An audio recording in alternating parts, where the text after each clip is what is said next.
มันนี้เจ้าภาพเจ้าศรัทธามาแต่ทางใกล้พูน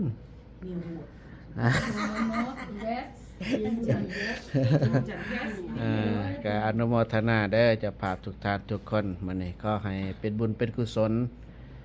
ออกใหม่จักคำมันนี้ออกใหม่สี่คำเดือนสามเมื่อวานนี่หันออกใหม่3 คำเดือน3นะเนี่ยโศกลาภเอาโศกลาภปนี้ขออนุโมทนาอยู่ดีไม่แห้งเนาะมันนี้มีเจ้าภาพเจ้าศรัทธามาหลายคู่หลายคนขออนุโมทนาเด้อมื้อวันที่7February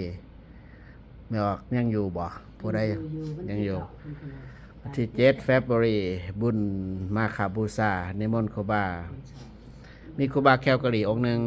ขึ้นมาแล้วก็มีครูบาพม่าองค์หนึ่งเป็น3ตักบาตรในทรัพย์องค์เด้ออันประกาศแจ้งข่าวทั่วทุกฐานทุกคนมียังกะมาร่วมอุปโมทนาเป็นสิริมงคลเนาะให้แก่วัดเฮาโอเคเอาเค้นทำกันสาธุสา